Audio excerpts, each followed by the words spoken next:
landed. He's played that song.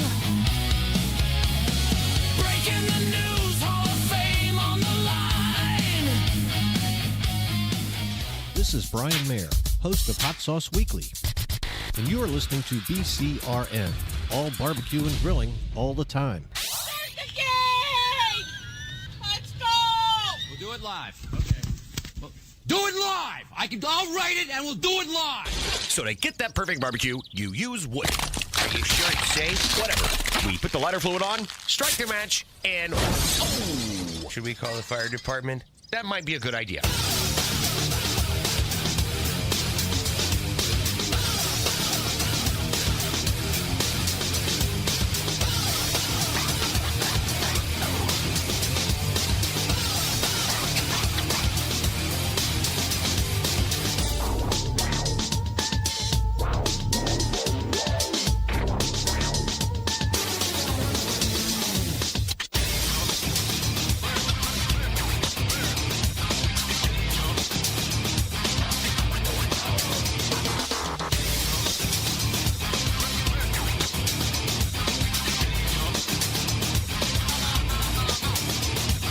Good evening and welcome to the Really Big Barbecue Central Show. This is the show that talks about all things that are important to the world of barbecue and grilling.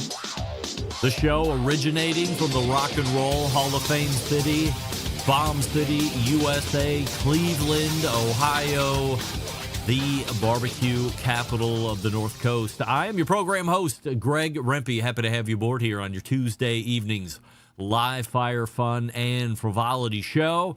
If you would like to get in contact with the show this evening, or better yet, follow the show during off-show hours, here's how you do all that. You can get in touch with the show by sending an email to Greg at BBQCentralShow.com. Follow us on all the social media channels at BBQ Central Show. And be sure to subscribe to the show podcast feed on your favorite podcast platform. Anything else you want to find out about the show can be found at the main website, thebbqcentralshow.com. And here's what's happening in case you didn't read my Facebook show page. Coming up in about 12 minutes from now, it's a first-time guest. It's the co-founder of one of the items that has the attention of the complete barbecue and grilling world. It's something called the BBQ World Cup, and Scott Erdmann will be joining me, not only for 14 past the first hour, but we will follow that up with a 35 past the first hour, asking all the questions that everybody wants to know. There have been some podcast appearances. I haven't heard all of them, but I have heard some of them. And I, of course, will be asking the questions that no one else either seems to want to ask or are afraid to ask, or a combination of both. I am neither afraid and I want to ask. So being the watchdog for all of this stuff as I bill my own self, I want to make sure that if you plan on taking part of this, you feel as comfortable as you can. First-timers in, I love what they're saying. I love what they're talking about. I love what the goals seem to be. But where is the rubber meeting the road? That's important, because we don't want anybody to come in and take advantage of us. No way, no how. And I will see to it in my best way possible to prevent that from happening. So Scott Erdmann in the first hour, and that'll bring the first hour to the close. And then we will move to the second hour. It's the fourth Tuesday of a month, and that can only mean a visit from the Embedded Correspondents. Yes, indeedy.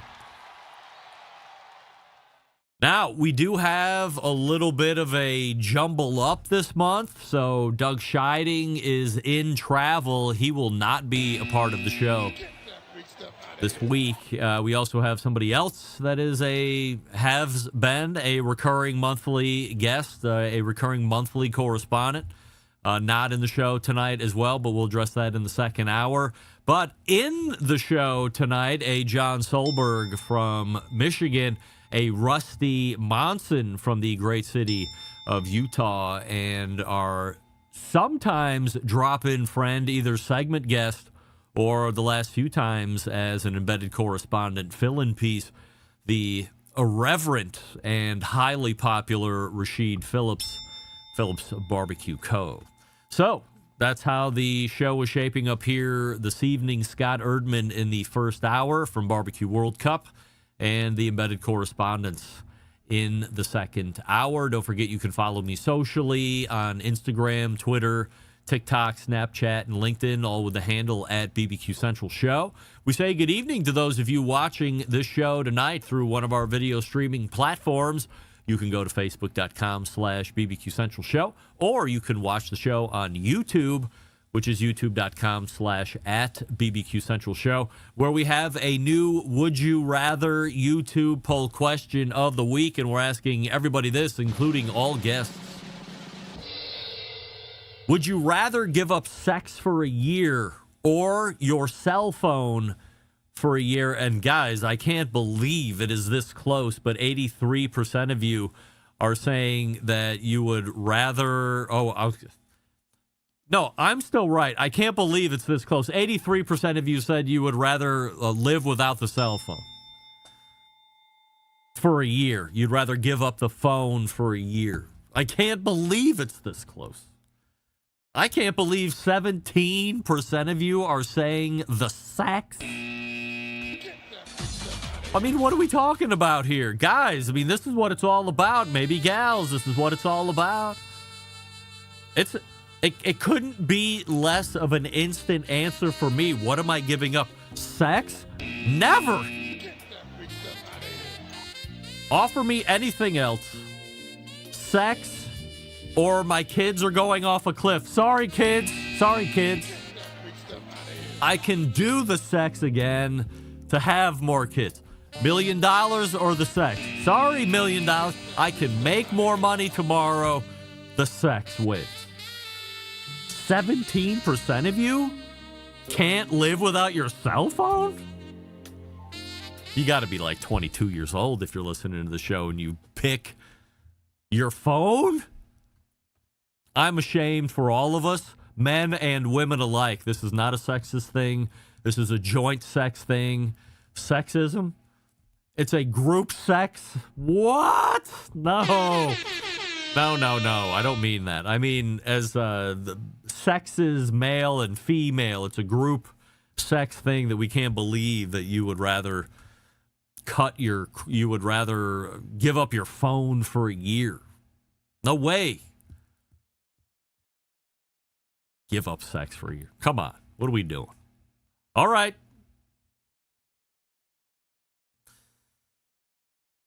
I've just completely lost. Oh, right. So we got a poll question from last week's show. Would you rather live for a year in a nudist colony or in the Amish community? I can't believe it, but 60% of you are saying you would rather live in the Amish community. We talked about that last week. So back and get it if you missed it. So let's start here tonight. The question repeating over and over since it happened. What happened during the Hey Grill Hey segment last week? We could hear Todd and Susie, but all of a sudden, we couldn't hear you. Speculation running rampant. The internet went out. The computer blew up. My microphone fuzzed out. Oh, but there was a lot of this. Maybe you didn't think about this. Hey, Greg, was this one of your cats? Yes, it was. Yes, it was. As luck would not have it, the youngest of all cats, who happens to be a Maine Coon, Charles von Slickman III Jr., he's got a thing. If he hears me down here, he's quickly running downstairs, right? And he jumps up on this little box. Now, we all know that the box is there because a previous cat, who is now a good cat, pissed on my sound mixer and killed it in the heart of COVID. And there was not a lot of inventory back then of anything, especially the mixer that I loved. So it became very dicey for a few weeks until I got one through eBay on emergency and really laying it on thick with the guy that had it. So Charles von Slickman was on the box. He was minding his own business, sleeping as he usually does, because for a cat, a barbecue show, not very exciting. And my youngest daughter, Marley, came in here into the studio, started petting the cat. The cat got a little riled up. The cat's paws started flailing around, and he clipped a USB cord, the one that controls the sound, into the mixing software program. So you could hear Susie and Todd, but you could not hear me because my USB cord got clipped, thusly removing my sound. Then I had to troubleshoot on the fly minutes later as I'm literally individually pushing in USB cords. You hear the little plink, and I said, that's the one that got knocked out.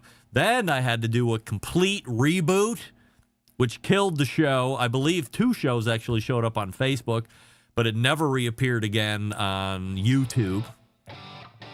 A disaster. Caused by a cat, but really, if we're going to blame somebody, and I'm not here to play the blame game, but Willis is the true reason for this. If she just would have stayed in bed and mind her own business, I think it would have been much better. The cat would have continued to sleep. The USB cord wouldn't have got clipped. I wouldn't have looked like a fool in front of Susie and Todd, which I can't stand.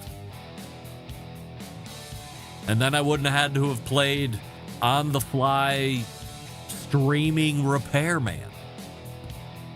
Willis, everybody agrees you owe us an apology immediately, if not sooner. Scott Erdmann will be joining us here shortly.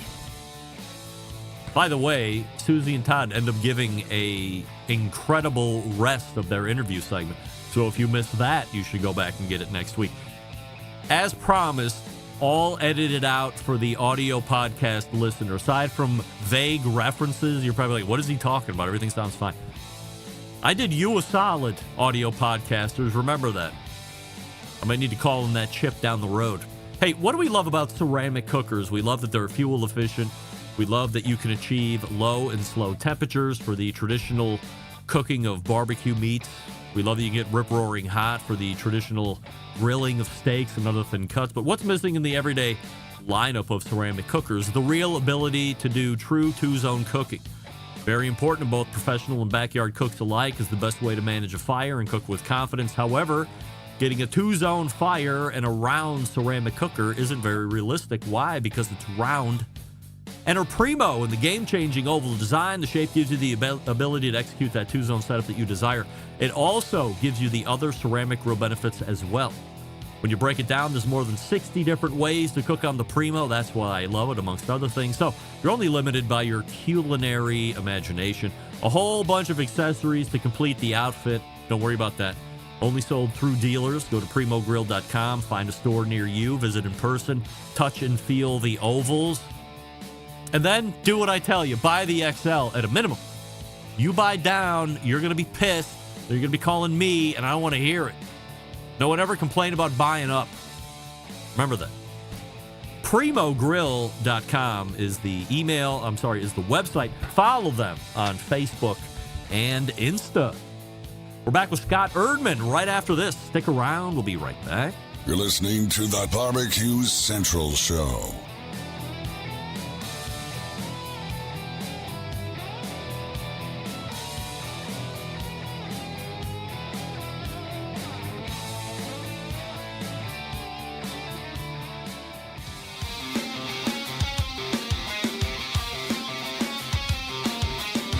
Broadcasting live from the Barbecue Central Show studios in Cleveland, Ohio.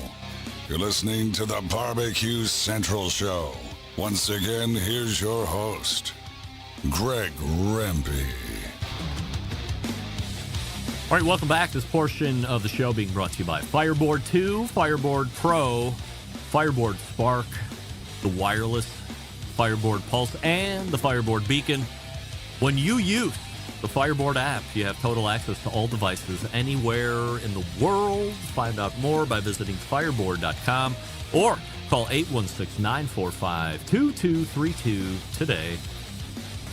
My first guest tonight has co-founded one of the most talked about barbecue events of recent memory. You might have heard about it. It's called the BBQ World Cup. Qualifying for the event takes place this year in 2026, culminates with a main event targeted for the spring of 2027 in Las Vegas. Here to answer the most important questions that no one else has the balls to ask, we welcome first-time guest to the show, Scott Erdmann. Hey, Scott. What's up, Greg? Thank you for having us. I appreciate you coming on here this evening. Before we get into everything, we do have a Would You Rather YouTube poll question of the week that we're asking everybody, including all guests. You are a guest, Scott, so we'll ask you. Scott, would you rather give up sex for a year or your cell phone for a year? Oh, I got to go cell phone. Yes, of course. I mean, you answered just as quickly as me. 88% of us are also in alignment, which kind of shocks me that 12% can't live without the phone in lieu of getting down. So, I mean, getting down has always been first priority to me no matter what. So glad to see we have that in common as we start out here. So let's dive in and get all the fun stuff out of the way first, and then we'll get into the really boring stuff. The final event is set for April 2027 in Las Vegas, but where specifically? Yeah, so we're, as you're evaluating, all of these properties and areas in Las Vegas to be able to host something like this, we're knee deep in with conversations with the tourism group and all the properties. So, RFPs are being submitted right now, and we're basically just trying to evaluate who's going to be the best partner, right? From a logistics standpoint, who's going to lean in a little bit and help promote this.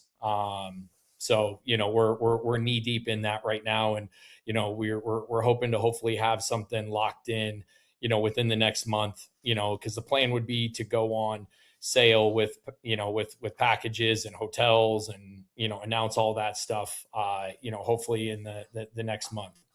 I'm certainly no Vegas expert. You probably have way more experience in dealing with Vegas than I do. But if we're just a little over a year from what will be that inaugural culminating event, I mean, isn't time already of the essence at this point? Yeah, for sure. You never, I feel like when you're planning things, you never have enough time, right? You always want more. You always want to be more proactive in everything that you're doing. And, fortunately we got, a lot of good partners, and we got a lot of good folks that we're having these conversations with. So, we're still planning everything, right, from a logistics standpoint in terms of layout and all of those things from a customer experience standpoint as they're planning to, experience the World Cup and Expo in Las Vegas. So, we can kind of run both in parallel, or we can still plan and do all the things that we need to do. That way, all we need to do is adjust to the layout that the properties have, or the area that we end up selecting. So we're still going, we're doing all of those things simultaneously. And of course, you always want more time, but it is what it is. Your specific thought, what would be the ideal location for both the Barbecue Cup and the Expo? Yeah, I mean, it's interesting because, right, we obviously need a decent amount of outdoor space, right? In terms to host That didn't happen. in terms to host, things outside, right? You obviously got to be smoking, got to be grilling, live fire, right? All of these things that, we plan on doing outside. So, that's the piece, right? Is, ideally we're trying to take maybe a 500,000 square foot project, and then it's like I'm making it up. One property has 300,000 square feet of outdoor space, so it's like, all right, maybe we take this piece, this moves inside, we take this, we shrink the footprint. But I mean, there's a lot of properties that have a lot of great space, right? Resorts World, has a lot of outdoor space adjacent to the property. The Rio's got, a great outdoor space, adjacent to their property. But like I said, there's a lot of areas that, we're also, we can see from like driving on the strip, you can see areas that are, easy to go, oh, that's perfect, but then, we may hop on the phone with Caesars, and Caesars may say, hey, well, we got this space. And it's like, we didn't even know about an outdoor space that they have. So, I mean, the only ones, downtown, old school Vegas, there's a lot of areas down there. Resorts World, like I said, has been one that, we're having conversations with, and, they have an ideal setup that we think could be a perfect footprint. But, right, you need the right partner, right? You need somebody that wants to, build this and grow this, and, build the IP and grow this over the years. So, but yeah, I mean, I would say that that's probably the one, that looks the most exciting from an outdoor perspective and indoor perspective. So we talk about Vegas. So Vegas is a city. We know that. But I think also people think Vegas as, I don't know, 3, 4, 5 miles of a strip. Maybe it's not even that large from a miles standpoint. It doesn't have to be on the strip in order to be Vegas, correct? Like is that the overarching thought, that you want it to be on strip, or way better to have space first? And if we're a mile outside or 2 miles outside, better to have a space that can accommodate us versus being in a specific venue. 100%, right? And that's exactly what we're, again, South Point's got a great property, and, it's, a couple miles off the strip, right?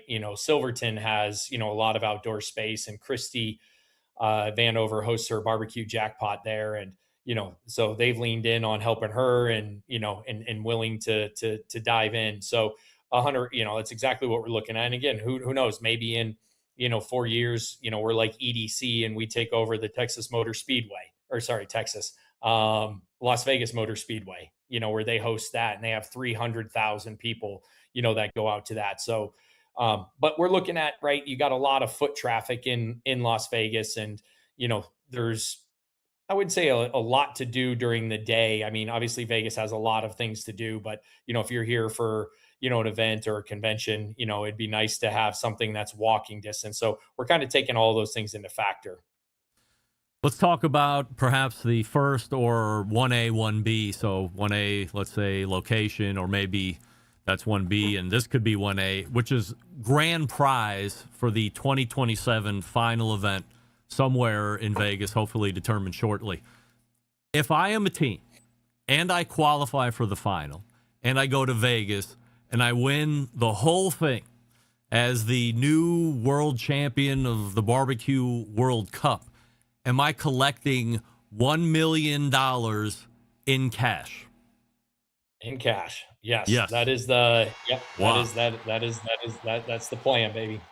That's the plan, or that's happening. Two different things. That's happening. Yeah. That's happening. Yes. Wow. Somebody's winning $1 million, and it's not. And so, the total prize is going to be more than that, right? In terms of all of the teams, we plan on doing all the categories, and, ribs and chicken and brisket, right? So we're working through all that, but it's going to end up being more than $1 million, right? So anybody that is attending has an opportunity to win. But yes, the grand champion will win $1 million, not cash and prizes.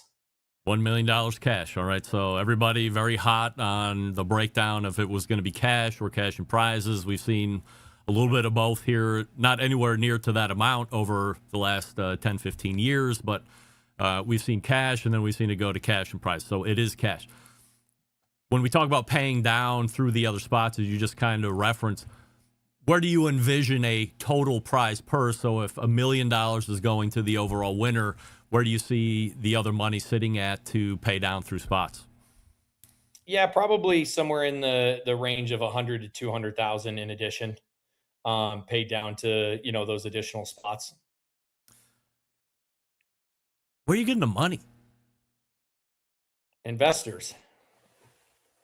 People, that's the, I think the beauty of this is, right, is, my network of, building up in 20 years of sports and entertainment, right? Just being connected with a lot of venture capital groups and private equity groups, right? And, anybody who's followed sports, and obviously I know, being a Cleveland fan,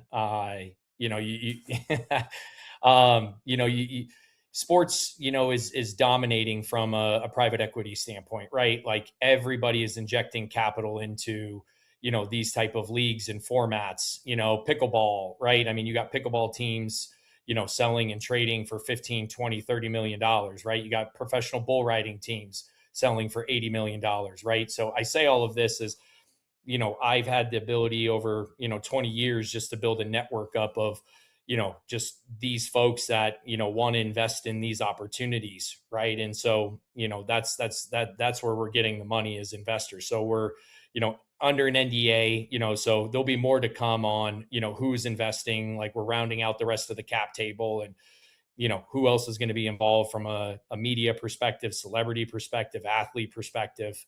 So yeah, we're literally knee deep in all of that. So I love business. If you've listened to the show for 10 minutes, I'm always way more interested in how the business stuff comes together. I'm keenly interested, as somebody who has seen what I feel are the golden years of competition barbecue well past us, 12 years, 15 years, and I have a question that'll kind of dovetail into that in a few minutes. But, like, what's the pitch to investors on competition barbecue, or also a hand-in-hand barbecue expo? Where do they see value in that? Yeah, and I think first of all, it's a great question, right? I think a lot of times when we hop on these podcasts and talk to the endemic community of competition barbecue, right? I think there's been a lot of challenges to make competition barbecue worthy of big media dollars, big sponsorship dollars, right? So all of these events struggle because like, let's take Lakeland Pig Fest, for example. Donovan and their group run an awesome event down there. And it's like one half of the event, if you were to draw a line, is competition teams cooking. The other half is the public, music and vendors and live fire and these different things. But the competition side, you'll have fans and consumers walking in those areas. And it's, anybody who's been to these knows that it's very, it's closed off. It's not that it's not friendly, but it's like, if they're in the middle of cooking, you don't know, like, hey, somebody's getting ready to turn in ribs in 10 minutes. So, like, they can't really talk to you, so the challenge that has existed is still going to exist to a certain degree. Right. So I think with the World Cup, having 100 teams cooking in a little bit more of an open format, right, where fans can walk around and actually see, what's happening, and potentially having opportunities to interact, with the pit masters, is going to be something that, is probably a little bit new. Not new totally. Like, there's been other events that have existed, but from a business perspective, like, we're not necessarily targeting the competition side of things. Like, as crazy as that is, it sounds, is we see the barbecue ecosystem, right? You got an $8 billion total addressable market in barbecue, right? Like, let me ask you a question. If you were to think of a one-stop shop for any and all things barbecue, like, is there something that comes to mind where you would go online for any and all, like, recipes, grills, right, content? Like, where's the best restaurants? Where are the best food trucks? Where's the best events near me? Right. Like, so that's really what we're looking to, build. And that's where the Barbecue United stuff comes in, where, the website you'll see is Barbecue United, right? The subset of that. So think of ESPN. And then when you go to ESPN, you got the World Cup and you got the different areas within that. But, like, Barbecue United is kind of the central hub that we're building, where it's all things barbecue, right? That's the goal, from that perspective. So I would say the easiest way to, right, there's a million things, like, from a business perspective, and, how we're looking at generating revenue and what all that looks like.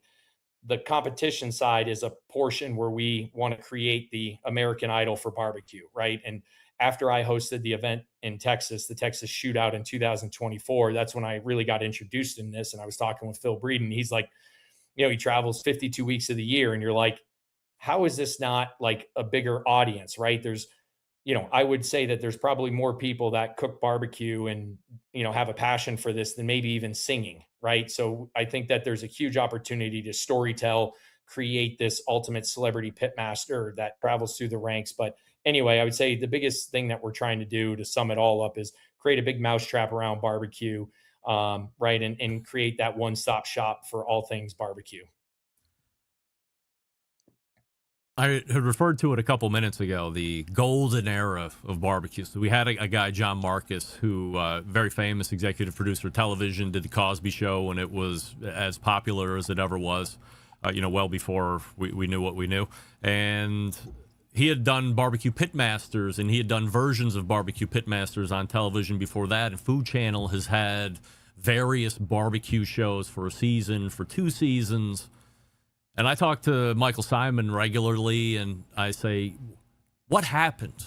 We seem to be heading to a NASCAR type moment, and I certainly have my own opinions on what happened. But what I'm told is, to your point of it seems like this should be bigger, but it seems like it's just in a box, and we can't get out of the box. And that's where all of this seems to stymie or not gain the momentum that somebody like yourself sees from the outside looking in. And you have a plan to alleviate the issues we've had in the past and potentially bring it to the forefront? Yeah, again, like, I would say that, I think, when there's the same problem and you get two different perspectives, right? You go into a garage and, there's a car there that's 60 years old, and one person sees this as a huge opportunity, and somebody goes in there and like, oh, it's a piece of junk. Right. And I'm not saying anybody has said that, about the competition side, but right. Like I would also venture to say that, as you look at the Food Channel and the way competitions are portrayed, from that perspective is, they bring 10 people on, right? It's elimination style.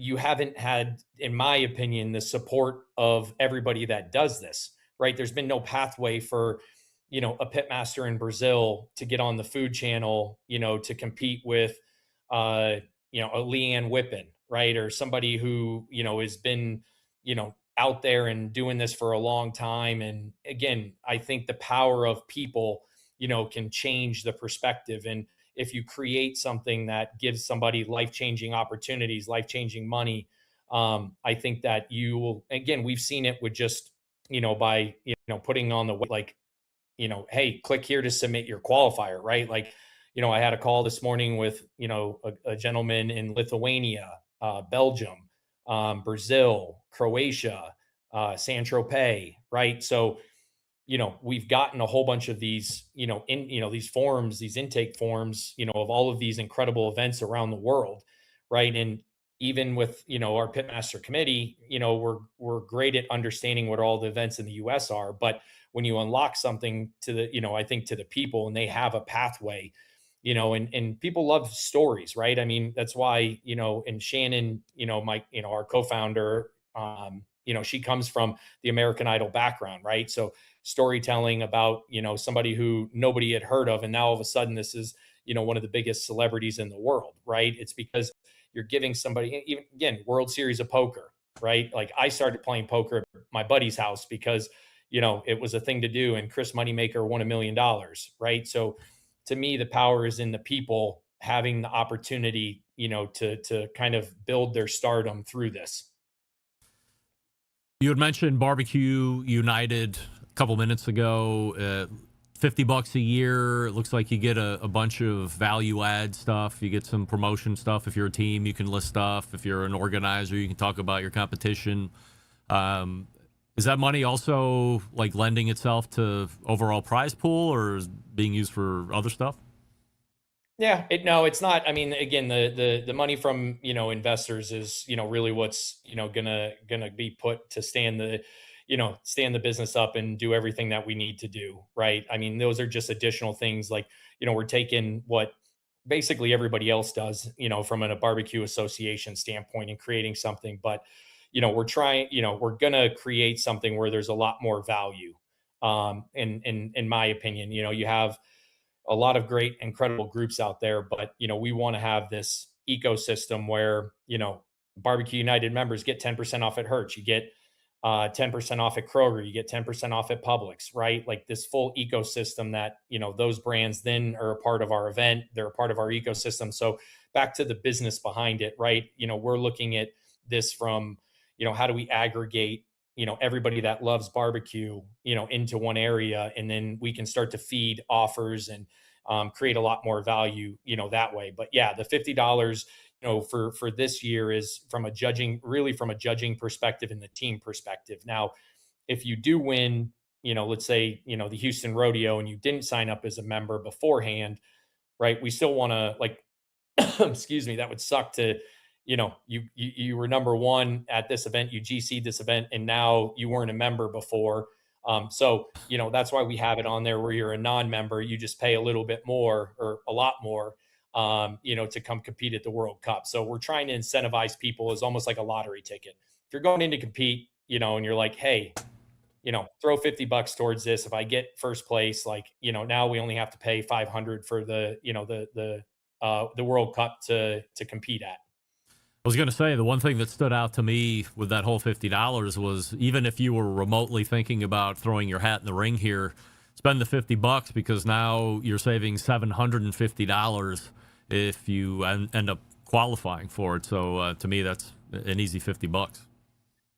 Yeah, and again, when you're going through these things, we know that not everything's going to be right in year one, right? But you got to stand something up. You're gonna take some on the chin, and things aren't going to be, perfect. But yeah, I think the thought process was right in the future. We want to get to a point where, hopefully, the cost is even lower, right? And again, we have sponsorship and all these additional things that can help lower that. But that would be the dream, to get to that point where the World Cup is free for people to compete in once they qualify.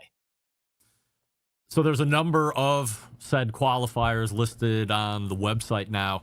It does span across a variety of sanctioning bodies and independent events. Are you done adding, or how many more would you potentially accept through the year here as we try and get to that final event?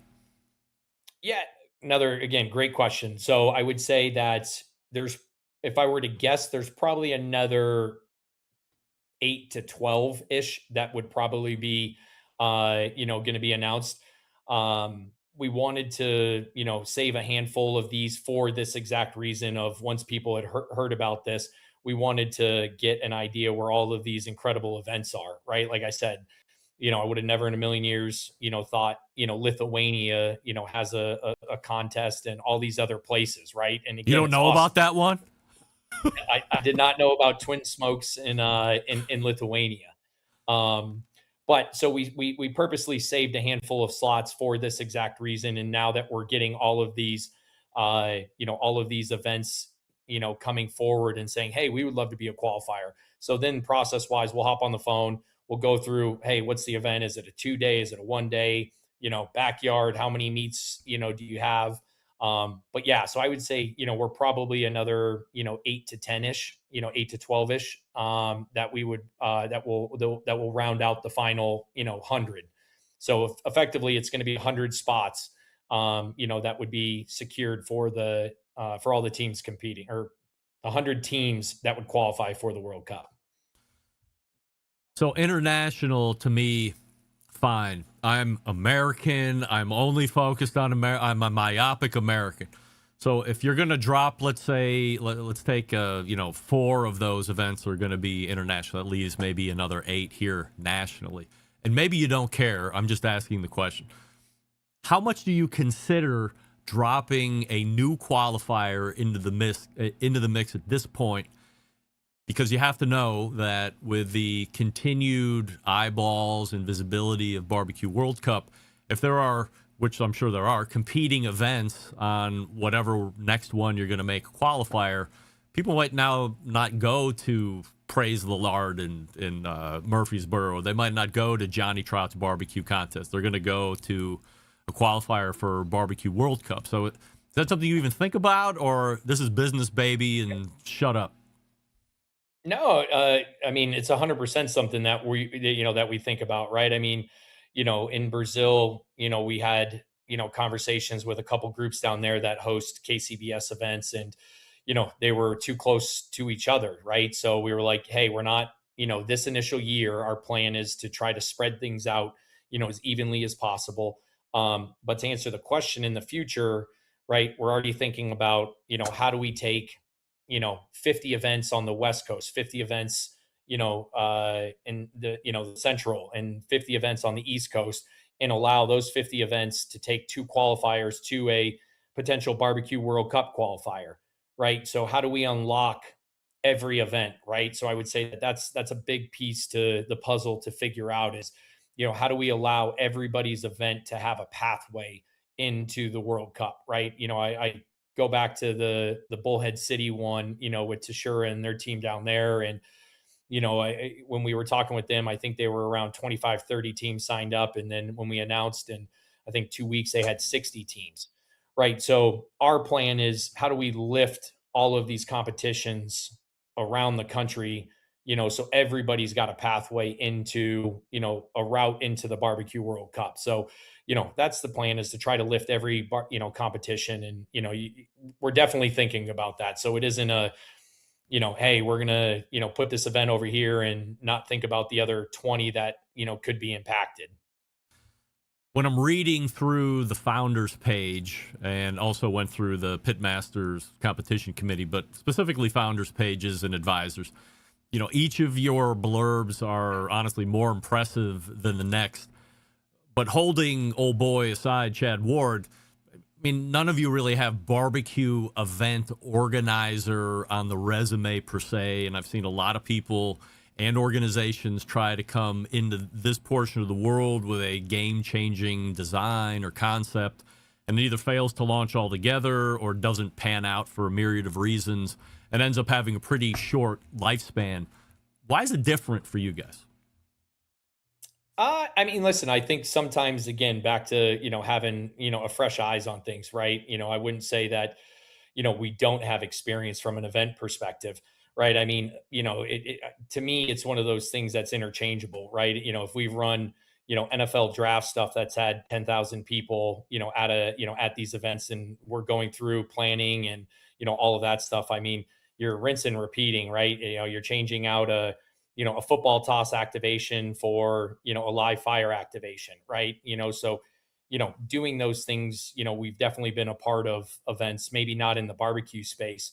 But, we have other folks that are involved with us. There's a local agency here in Vegas that we're working with on, in the weeds on, right? Of like the expo side of things. They've run expos, they've planned expos, of large scale, right? So like, we're not doing it all to get, just Shannon and I, and the team that we have assembled, right? We experts into these spaces, and that's kind of our mindset is, you bring in experts that are great at, executing events and expos, right? Bring them in, and then, we sprinkle in the knowledge that we do have, of the events that we have been to, right? San Antonio Rodeo, Lakeland Pig Fest. We're going to Houston this weekend. So, we're going to be going, to a lot of these events, for that very reason of, meat stock in Australia and Toowoomba. We're going over there to see Jay and, the team over there. And right. And we're super excited because a lot of that is, what are they doing? What do they do successfully? What doesn't work?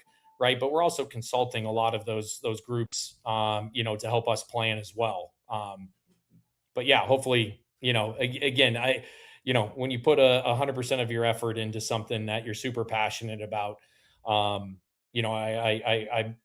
confident that we're going to be able to nail this out of the park. If you're taking qualifiers across different sanctioning bodies and different countries for that matter, how are you going to judge the main event in Las Vegas? Oh, it's $1 million question.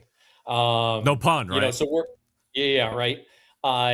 So again, we're leveraging a lot of great folks, that, have judged a lot of KCBS events, judged SCA, judged, all of these events that are out there. And, we're literally in the process of, developing all of that stuff. Right. So I think, for this to be a true World Cup, we're looking at, a little bit more of a holistic approach versus like, hey, we're leaning in on this being only, KCBS certified judges. Right. So little carrot there, but we're looking at how do we, take a little bit of, what everybody has done and everybody has built, judges from all different backgrounds, not just, a KCBS. But again, you get a lot of crossover, right? There's a lot of KCBS judges that also judge all of these other events. But how do we, at that table of six, how do we take, a little bit more of a, holistic approach, to adding in, different backgrounds as we, as we have each of those tables. So the goal with that, I would say from a judging perspective and rules is to have all of that ready, right around the time when we announce the hotel, the location, packages, and having, because we don't want people to have to commit for whatever reason. If somebody's like, I hate the way that they're planning to judge this. Like, I don't want to go and compete for $1 million. Like, it is what it is, but we want people to know those things before they book and start to plan travel. Do you have a time destination on when you want to announce how you're going to judge it? I feel like that might almost be more important than where you're going to have it. Yeah, for sure. We're shooting for April, April timeframe. Is the end game for this whole thing so you can try it out in April and next year you maybe do it again? Assuming you can keep the money coming in and the popularity grows, do you foresee starting your own, for lack of a better term, sanctioning body similar to what the World Food Championships is doing? Great question. I would say it's probably too early. I mean, obviously those are things that you think about, but I think there's a lot of challenges that, that come with it.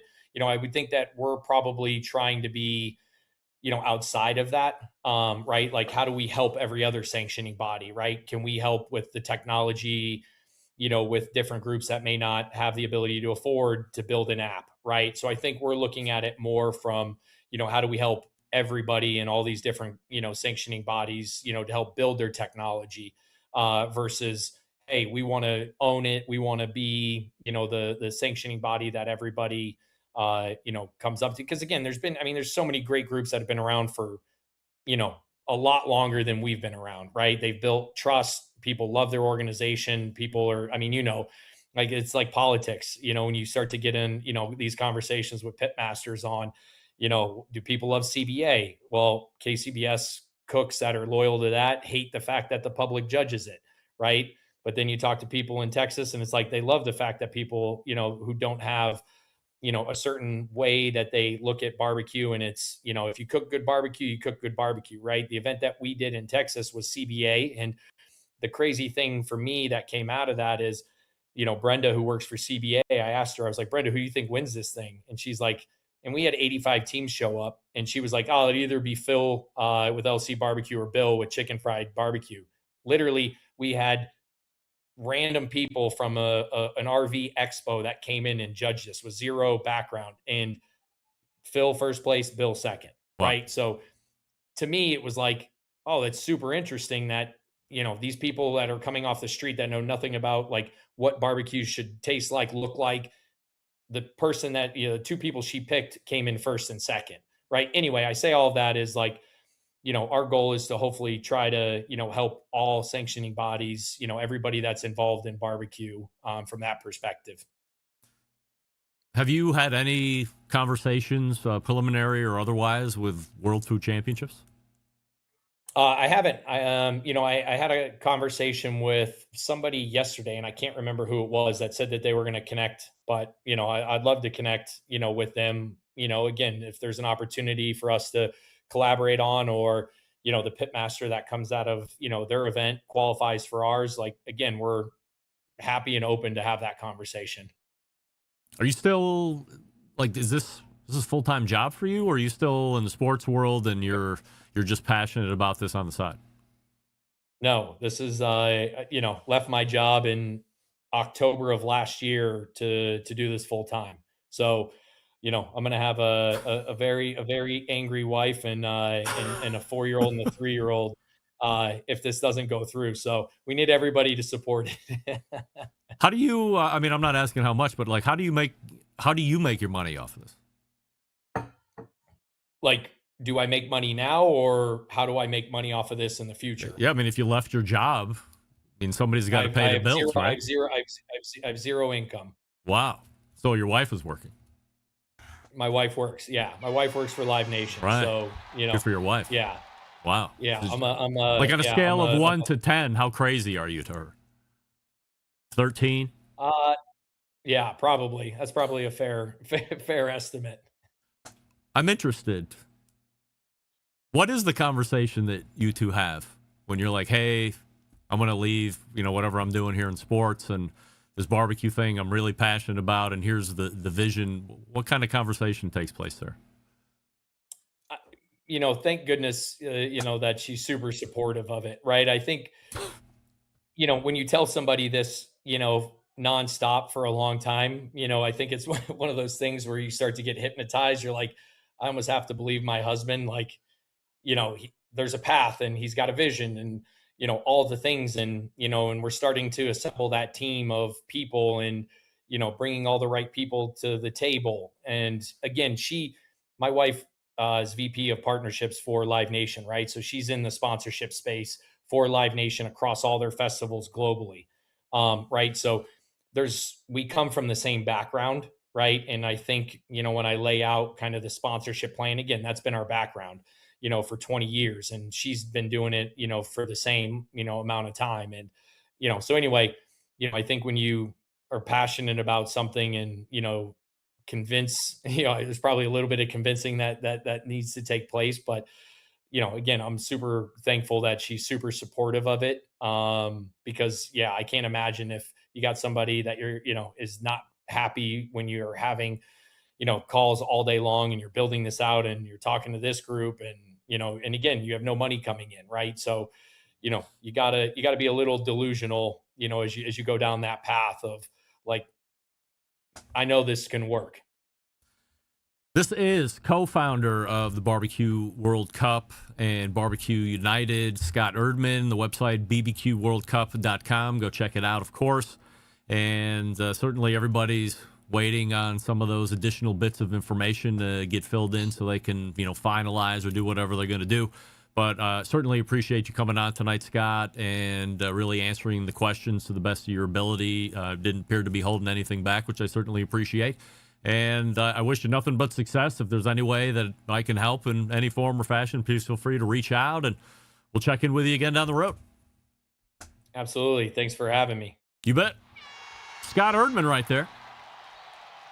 Barbecue World Cup. And again, bbqworldcup.com. I would say from a spend a $50 portion, like if you're even thinking about it, please just go to the website and cough up the $50 because if you qualify, it is a substantial savings on the entry fee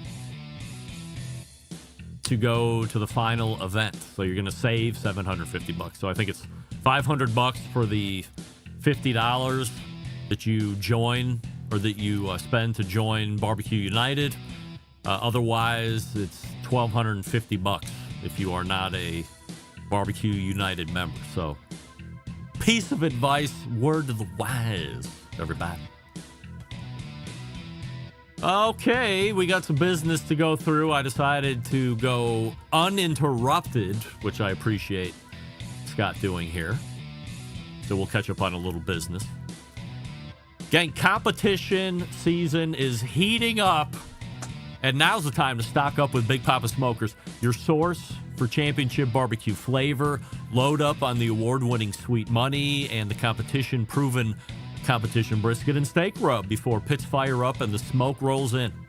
Whether you're chasing trophies or perfecting your backyard game, Big Papa's got the flavor that wins.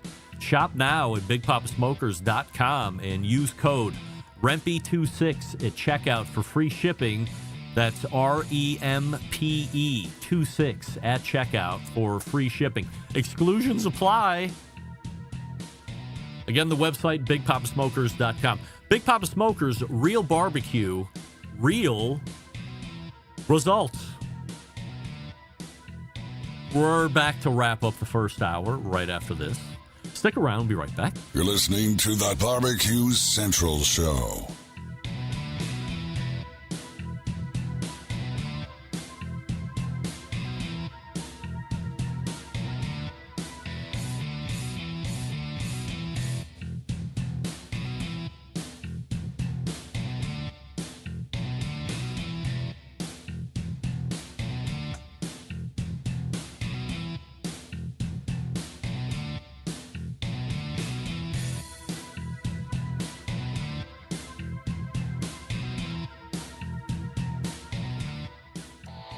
Howard Stern, Jim Rome, Dan Patrick, and Greg Rempe. The Mountain Rushmore of talk show entertainment.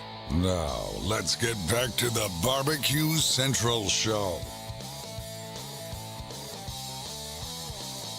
Hey, we thank Scott Erdmann for joining us for an extended first interview segment as we get ready to close the first hour. If you're just tuning in, shame on you. You can go back and get this whole podcast as we release it tomorrow. Diane Me saying, I just got my Big Papa Smokers order last week. All right, Diane. Hopefully you used promo code REMPY26 at checkout for free shipping and that your exclusions did not apply.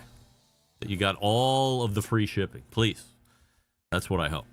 So let me know your reaction to Scott Erdmann, what you liked, what you still have questions on. I mean, obviously, one of the biggest items that still remains unchecked and it appears to be still in negotiation or fact-finding or due diligence is where the hell we're even going to have this place. Sounded like Resorts World, ideally, would be pick number one. And then from there, who knows? He had mentioned Caesars. He had mentioned, did he say Rio? He had mentioned going into old Las Vegas. He had mentioned going off the Strip. I agree. You know, if you're going to Las Vegas, you don't want to be taxi rides away from the traditional Vegas stuff. Although, if you're going to BBQ World Cup, maybe that's where you want to be spending your time. You don't really give a shit about going to the cigar bar at Caesar's Palace or hanging out at the Wynn Casino or the Wynn Buffet for that matter, or name all the properties up and down the Strip. Maybe that's not where the focus should be if you're going to the BBQ World Cup. One thing that we can confirm, actually, why not do it this way? One thing we can BBQ Central confirm. Show exclusive news update. Greg Remper reporting from the breaking news desk here in Cleveland, Ohio, the city that breaks the most live-fire breaking news across the country. Nay, the globe. And I'm filing it right here from Cleveland, Ohio. As heard just moments ago, the BBQ Central Show can confirm that if you win the main event in Las Vegas at the BBQ World Cup in 2027, whenever and wherever it might actually be, you will walk home with $1 million in cold, hard cash.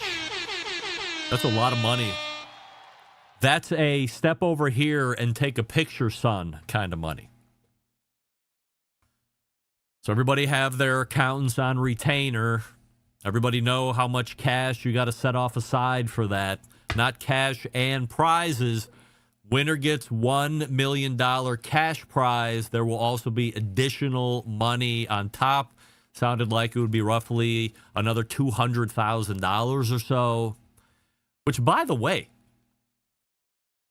rarely, if at all anymore, through the competition barbecue world, are you seeing anything that arises a $200,000 overall purse. Smoke Slam was probably the most recent, but we all know Smoke Slam has taken a respite here in 2026 as they try and work some shit out.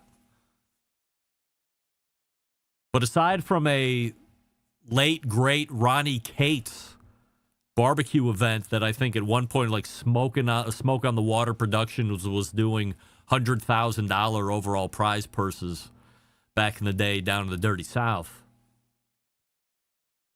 We're not seeing $200,000 overall prize purses. So nothing to sneeze at for everybody else to feast on, but winning $1 million, I'm not saying I'm getting ready to knock the rust off of my Weber bullets and hit the competition circuit, because quite frankly, there's no rust to bang off. I've never competed once in my life. That's not true.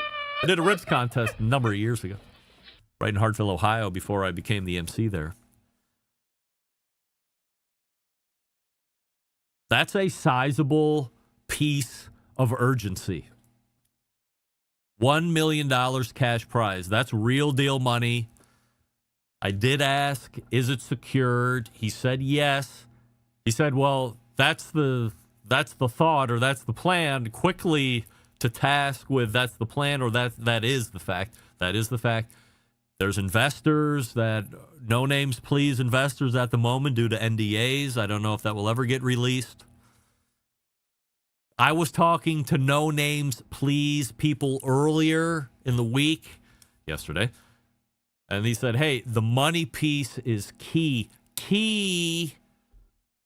And oh, by the way, make sure the way you judge it and the way you judge and have rules are ironclad, because when you talk about that kind of money, the person that comes in second, or as we call it, first loser, is going to be pissed. And in a litigious society, somebody might be pissed enough to take somebody to task. And by task, I mean to court.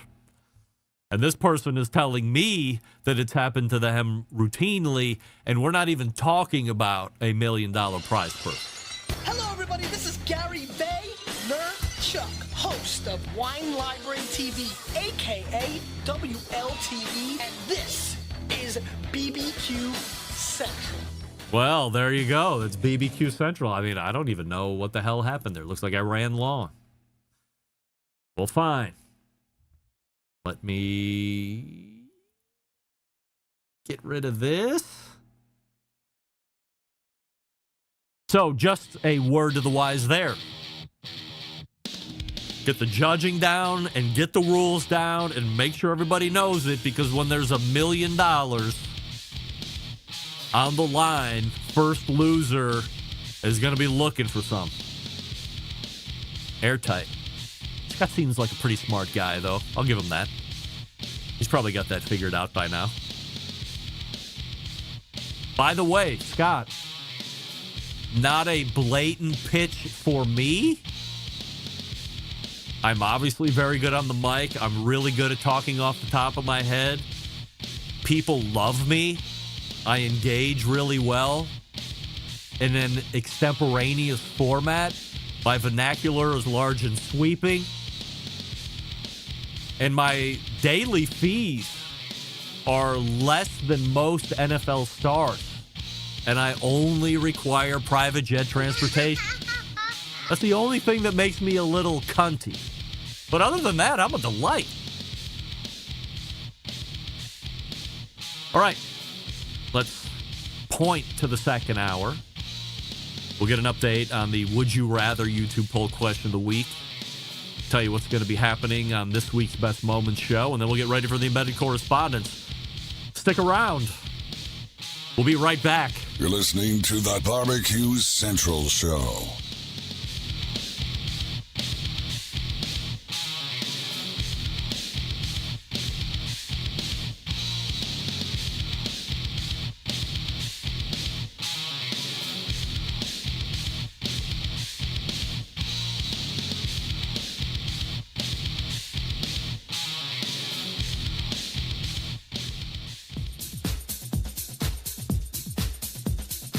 Happy to have you aboard here for the really big barbecue show. Boing. We cook because we have to, and we grill because we want to. Hit me. Fine, how's it going? You have a great show. I'm a big fan. Boing. So what seems to be the problem here? This man looks like he's dead, and he's in the crackle. Charbono! It's all about the Charbono, dude! Succulent fish. What? He ate 54 wieners. But listen, Lavernius, shut your face. I'm shaking like a dog shit peach seeds. We have top men working on it right now. Top men. And just like that, we are into the second hour. It is the Barbecue Central Show, where we talk about the most important barbecue and grilling items of the day. If you missed the first hour, don't worry about it. It has been recorded. You will hear that tomorrow in your audio podcast feed. You will hear the second hour, this hour, on Thursday. Still to come on this show tonight. Jesus Christ. There's Bobby! Don't touch anything like that cat did last week. Screwed my show up. Still to come on this show, that's the YouTube Would You Rather YouTube poll question of the week. Currently, 73% of the people would rather go without their phones than give up sex. But we'll get to that here in just a second. Still to come on this show tonight, the Embedded Correspondents.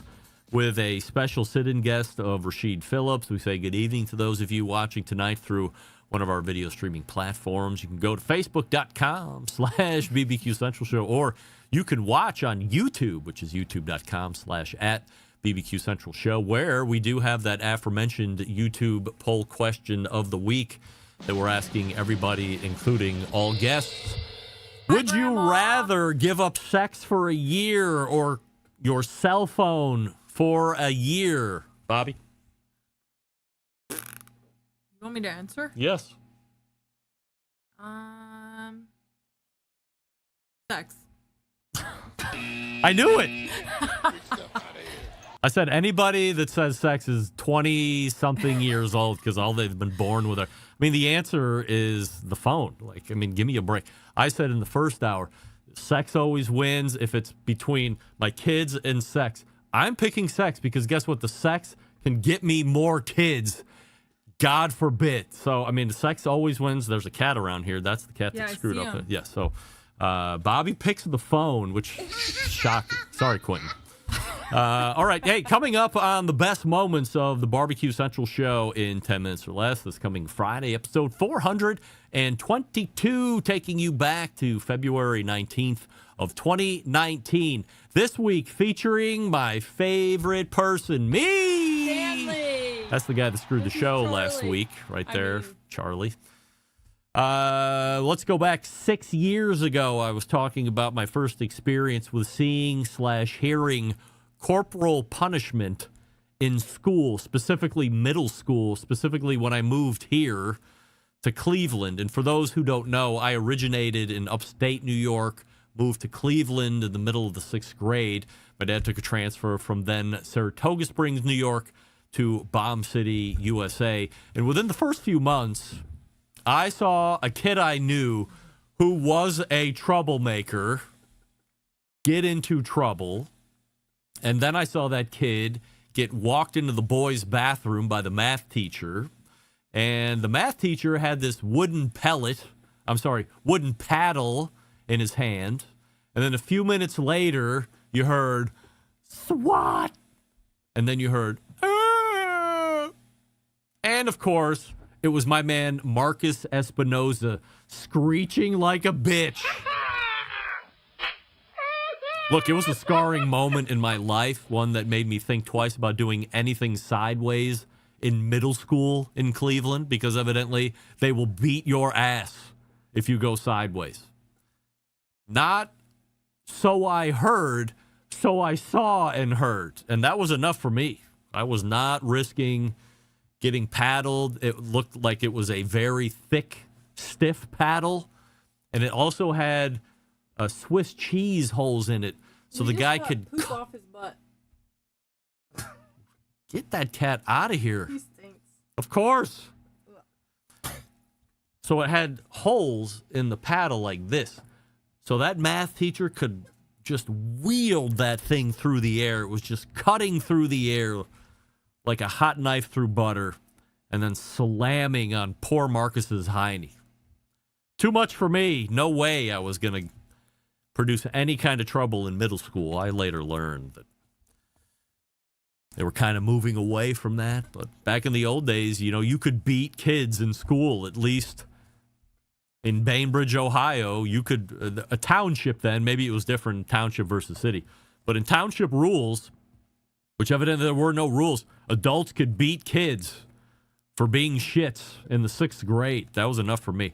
Hey, you can subscribe to the show by visiting the following website, thebbqcentralshow.com/subscribe. And don't forget, if you want to hear a guest or a segment again that you feel has been lost in the extensive archives, you can email our pal John Solberg and let him know what you would like to hear. John's email, by the way, is John, J-O-N, at thebbqcentralshow.com. Email from Jeff in North Jackson. Greg, I know I'm a little late with this, but wanted to thank you for the 2025 year in review. I had forgotten about some of the products that you had discussed during the year. After hearing about them again, I ended up getting the Grill Fighter grill brush and some smoking pecan pellets Both excellent additions to my barbecue arsenal. Get in the smoke. Regards, Jeff. Jeff, thank you, sir. Love the smoke and pecan pellets. And just as recently as 3 hours ago, I was using my grill fighter brush to actually knock off some schmutz on the Blackstone griddle. Bobby obviously home for, by the way, I should mention this too. Why not? Tomorrow at noon, Marley graduates from cosmetology school. How about that? Hey, everybody! Can I trouble you for a hoya? Oh, yeah. Congratulations, Marley. So at noon, some of us will be assembling at the Brown Aveda Cosmetology School where she clocks out and then leaves. I'm not here to judge Brown Aveda and whatever way they choose to send off their graduates. But I mean, couldn't you hold... There she is, right there. Soon enough. I mean, once a month, couldn't you put some time aside on the last Wednesday of every month at 7 p.m.? You take all the people that are graduating that month and do like a ceremony. God forbid. I mean, could you do that? I've been through pomp and circumstances with the other two, and the last one gets to clock the fuck out? That's it? How about a little something else? They spent their hard time and their hard money learning slick backs and color schemes and foils, Gel X, things that I don't even know about. And tomorrow she's going to clock out. Brown Aveda, do better. Hold a ceremony, if for but an hour at some point. Give these kids their just due. Instead, it's like, hey, clock out, now start earning your living, everybody. The world's tough, everybody. All right. What else was I going to say? Well, I didn't do this. So we asked Bobby the YouTube poll question of the week, but I didn't give you the update. Currently, 73% of you said you would much rather deal without your phones. Still, that's 30% of you that are giving up sex. What the fuck? Who are you people? It's like we don't even know each other anymore. All right, let's go ahead and make way for the embedded correspondence.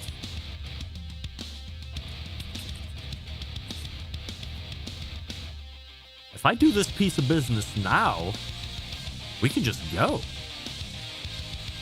That might be the better way to do it. Okay, let's do that. I've talked myself into it. Gang, step into the world of McAuliffe cigars, where each blend is a chapter in a grand tale of craftsmanship and passion. Their portfolio is a symphony of flavors, each note carefully composed to create an unforgettable Nicaraguan smoking experience. For instance, the Color Series, McAuliffe Black, crowned 2023 Cigar of the Year by our pals over at the Cigar Authority. The McAuliffe Blue, a harmonious blend that dances across the palate with elegance and depth. The McAuliffe Red, a vibrant expression of flavor capturing the spirit of adventure. The McAuliffe Purple, of course. You know, so black, my favorite. Red is my favorite. The newest favorite before the next new one, which is coming out here. I believe we have Amanda McAuliffe coming on next week to talk about the brand new McAuliffe White. But before the white, the green with the Matafina wrapper. Delicious. Holy shit. By the way, shout out to my man Jason Kaplan, Howard Stern Show.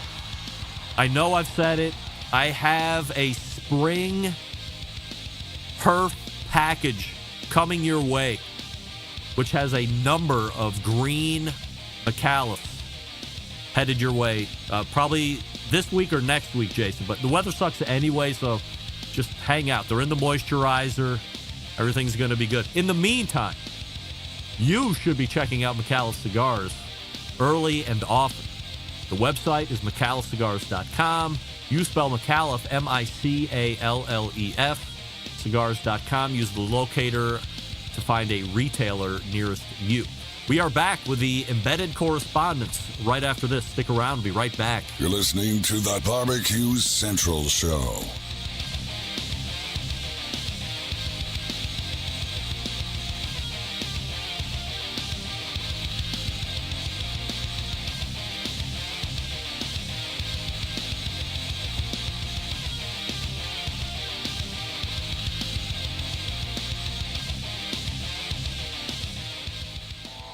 Howard Stern, Jim Rome, Dan Patrick, and Greg Rempe. The Mountain Rushmore of talk show entertainment.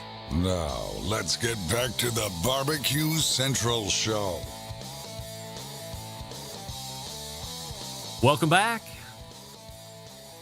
It is the fourth Tuesday of a month. And before we get into that, all right, it is the fourth Tuesday of a month. And in the second hour, that can only mean one thing. We welcome in the Embedded Correspondents. There they are. We have a new setup because there's not as many. Hey, just to the right of me is John Solberg from Michigan, and just below me from the great city of Utah is Rusty Monson from Salt City Barbecue. And there he is below Caddy Corner, and directly below John is our sit-in guest this evening, Rasheed Phillips, and we certainly appreciate that. So before we get going, guys, probably two questions right off the bat. Where is Doug? I talked about it in the open. Doug is on an airplane. He did tell me about this well in advance. There was an outside shot that he might be here. That did not work out for us here this evening. You also might be wondering, where is Matt Osmond? I'm not getting into it in a heavy-duty sense, but if you're a fan of the show, you know that mid-2025, there was a bet between Matt and... Actually, it was a one-sided bet. Matt had bet Sam the Cooking Guy that Sam would get to a certain amount of followers by X amount of time. Time passed. The followers did not achieve, but Matt bet $2,000 that Sam would meet this subscriber goal. The math was crazy, but hey, he's a man. He bet the amount. As we sit here February 2026, that bet has not been paid, so he is now banned from the show until bet payment has been made, and that's all we're saying about that. So we have a YouTube poll question of the week, gents, before we get into the myriad of 100% Assurity Statements. The Would You Rather YouTube poll question of the week is salacious, and we're asking everybody, including all guests. So, John, we'll start with you. John, would you rather give up sex for a year or your cell phone for a year? That's the cell phone. Cell phone. Gone. It is gone. Rusty, would you rather give up sex or your cell phone? I'm married, so my cell phone is the only way I have sex. Hope your wife is not listening, Rusty. Wow. Rasheed, would you rather give up sex for a year or your cell phone? Cell phone, easy. Yes, all right, and not even blinking an eyelash. 75% of just ticked up. Also agreeing with us, we like sex, guys, but shockingly, 25% of the people are aligning with Rusty. They somehow can't live without their phones no matter what. All right, we have a bunch of 100% Assurity Statements here to get through this evening. John, we'll start with you on every single question, which makes it easier for me because I am old and my mind is wandering. John, 100% yes or 100% no. You are now 100% comfortable with the BBQ World Cup. 100% no. No, it is. Rusty, you are now 100% comfortable with the BBQ World Cup. Yes, 100%. All right. Sheed, you good with the BBQ World Cup? Yes, I am. Yes. All right. After having a in-depth interview with the co-founder last hour, at this point, I'm aligning with John. I love that money is being stood up by investors that shall remain nameless at this point, but there is still no venue, and there is still no mode of judging. I will remain skeptical until those two cornerstones are put in place on the footers and you can start to build that thing. If you don't have a way to figure out how you're going to judge that, that's a problem. And if you don't have somewhere where you're going to hold that bitch, that might even be a bigger problem. Although I said not having a judging facility or a judging way might be bigger than not having a facility. So until those two things get cleared up, I will remain skeptical. But glad to see the money is there. And it is $1 million grand prize. That's a lot of money. 100% yes or 100% no. John, the Barbecue World Cup will become a standalone contest circuit within 5 years. 100% no. No. Rusty, this will become a standalone in 5 years. I hope so, yeah. Yes, I'm going to say yes just because I'm hoping. Right. Rasheed, 100% yes or 100% no. The Barbecue World Cup will become a standalone contest circuit within 5 years. No, 100% no. I was really thinking that it would, but I buy into Scott Erdmann's wanting to help everybody else at this point. So I am also going to say no. When I was writing that question, I was going to come out with a yes. So I did change my mind on that. John, 100% yes or 100% no. The Barbecue World Cup will help competition barbecue regain its golden years luster of 15 years ago. Oh, man, that's a tall order. As much as I would like it to, you can't. No, it can't go back to that. No. All right. John has answered no all the way through here. So Mr. Negativity. Now let's go to Mr. Positivity, Rusty Monson. Rusty, the Barbecue World Cup will help competition barbecue regain its golden years luster of 15 years ago. No, because it's not a TV show. Well, you might have to go back and listen to the first hour, Rusty. Sheet, the golden years of competition barbecue are coming back thanks to the Barbecue World Cup. 100% yes. Yes. Right? I'm going to go no. All right, Sheed, why? Money. That money aspect tied in with broadcast, the flood of new talent and new rush that they'll get to do. They'll go ahead and run the roster. These companies run the roster of the Barbecue Hall of Fame, get those guys, your whip-ins, your so forth, to hold on to a new product that'll entice this new generation that all of us currently know is some knockoff Temu version of something you can cobble together yourself. But it'll work. It'll work. They'll follow the money. It happened in 2020 during COVID, right? More chess sets were sold after, the Queen's Gambit on Netflix. Barbecue Showdown dropped right after Chef's Table Pitmasters. It was just all barbecue sales were at an all-time high. Yeah, it's just it's about time for the clock to get reset. This is not on my list, but I'm just thinking about it, so why not ask? John, you believe that the Barbecue World Cup will be able to sustain yearly grand prize payouts of $1 million? It's yes or no, so you have to go no, because there's a whole lot's got to happen for that to happen. Rusty, you believe that there will be continued $1 million grand prize payouts at the finale? Sure. Why not? Mr. Positivity reigning supreme. Rasheed, you believe that $1 million grand prize payouts for the final event will continue on year after year? No, do not. I'm going to agree with John and Rasheed on this. It's a lot of money, bro. $1 million. Plus, around 200,000 extra bones to pay down through category and place. So I don't know how many competitions out there that have even got a $200,000 overall prize purse, let alone that $1 million that people are taking away from this final one. So we move on. John, 100% yes or 100% no. The Barbecue World Cup will be gone inside of 3 years. 100% yes. Right. Rusty, This deal is gone in 3 years or less. I can't. No. Nope. Rasheed, 100% yes or 100% no. The Barbecue World Cup will be gone inside of 3 years. 100% yes. Smokeslam only made it 2. Hey, what are you talking? Here comes the money. It's the theme song of Smokeslam from the Barbecue Central show right here. I wonder what happened. For me, will it be gone in 3 years?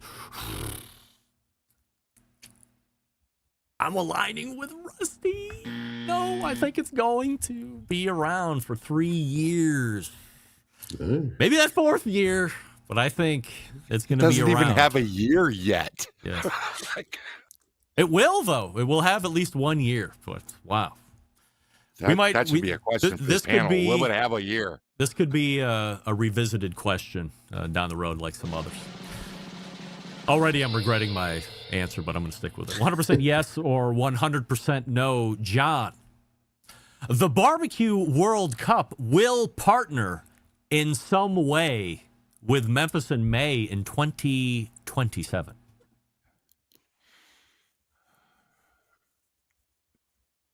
I'm going to go with yes. Yes, all right. Mr. Positivity is shining in Michigan.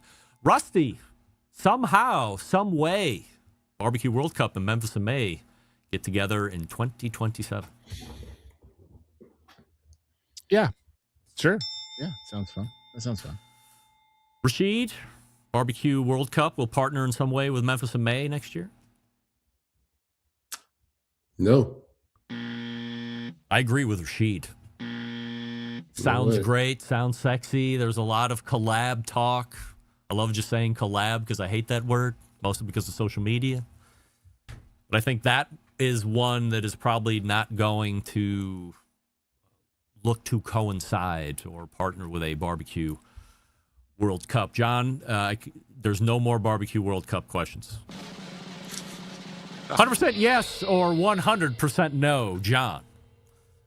After hearing Memphis in May's Kevin Grothy earlier this month, you believe that there will be no merging with Smokeslam in the future. I believe 100% yes, there will be no merging. Yes, all right. Rusty, no merging. I'm with John. None. Yes. Right. Rasheed, 100% yes or 100% no. You believe there will be no merging with Smokeslam. I'm with John on this one. Yes. Yes. Hey, looks like we have our first unanimous decision here. I am also saying that I do not believe that Memphis in May will partner with Smokeslam. I'm just curious. John, why would you say that? Let's go back to the whole separation, right? The whole, we'll call it the divorce, which happened in the new Tom Lee Park, and it was a catastrophe. Then these two opposing organizations, basically, the new and the old, they're not going to reunite because they're diametrically opposed, if that's the correct term, in my opinion. Rusty, why do you think they would not get together? Yeah, it's like a David Lee Roth Van Halen thing, you know? It's just different. It's not the same. They can't go together. They've just too much drama, too much shit between them. That's what I think. Cheat. Ultimately, I think it's just a little too late in a way. The damage sort of been done. This whole test effort that's kicking around. No, it's just not going to work. It's not going to work. Too many cooks in the kitchen, if you would. I feel that if this all would have been done behind the scenes 3 years ago, whoever these Mempho Entertainment motherfuckers are, would have went to Memphis in May, said, hey, we got a great idea. What do you think? This could help your financial picture. Memphis River Parks Partnership seems to love us, and they secretly hate you out loud. What would it take? What would success look like if we partnered in some form or fashion? Instead of just guerrilla marketing a brand new event that is taking the exact same time as Memphis and May has. Oh, by the way, we're taking your old house and we're offering this crazy money. Only 2 years later to be taking a pause and talking about how they're trying to come up with a unified contest, which, by the way, Mac Weaver, CEO of Memphis and May, said, I mean, we might be having discussions, but let's not get anything confused here. We're not unifying shit yet. So quick to rebuff what Mempho Fest was trying to push out. So if it would have been done a different way, I think this could be probably really good. The other thing that I don't like about this, and I talked about it last month, would be Memphis and May going back to Tom Lee Park. I fear that is a disaster waiting to happen again. I don't know what that looks like, but after talking with Kevin, it did appear that the city wants to have Memphis and May back at Tom Lee Park at the end of Beale Street, where it had been for decades and decades. And that seems very dangerous to me, given what had happened, going on 3 years ago. So there's a lot of ick for me as it relates to all of this, and SmokeSlam is weird. Let me ask this question, not on the docket, but why not?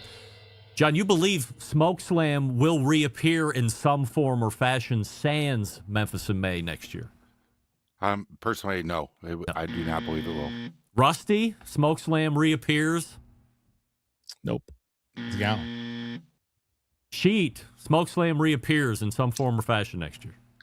Can't really see it going through. Oh, wow. All right. Well, once again, unanimous decision here. This is a hand well overplayed, I think, in the end. You try to do a hostile takeover, it blows up in your face. Now eat the shit sandwich you are now being served. 100% yes or 100% no. John, you believe that no matter what, Memphis and May will be based in Tom Lee Park in 2027.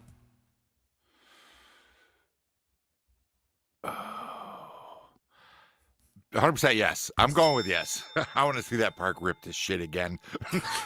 Rusty, Memphis and May is going to be back in Tom Lee Park. I hope so, but that was a big-ass bill, man. I don't know.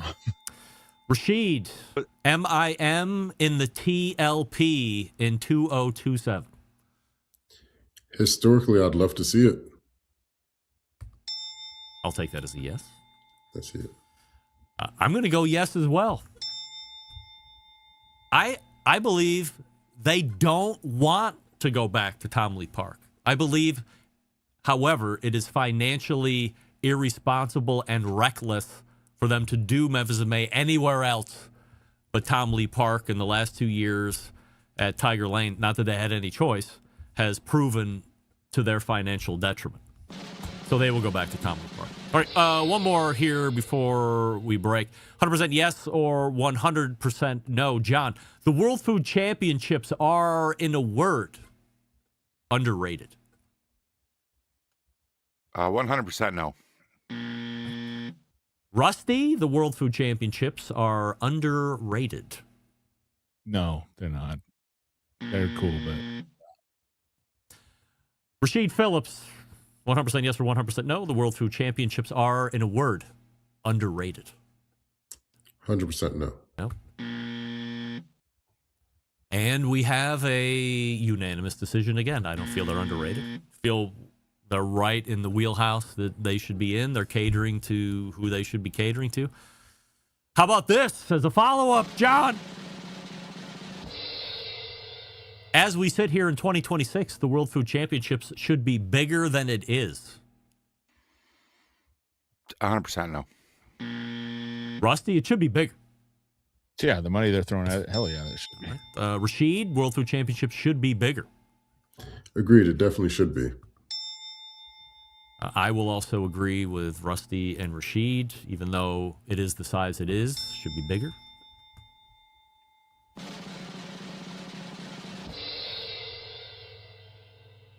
Stand by. I got a little goofy with my button here.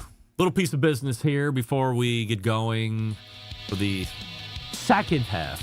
Oh my God. That list is extensive.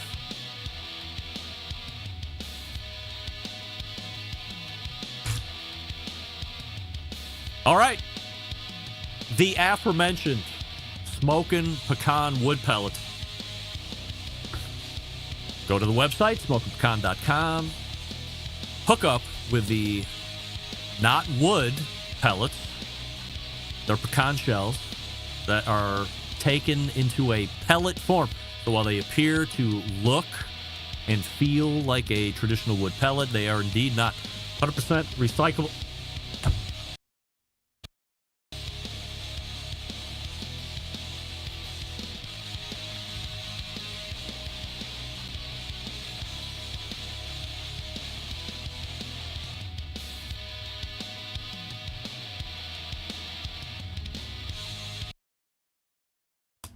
Everybody still see me? I can see it. Oh, my fucking cat. Stand by.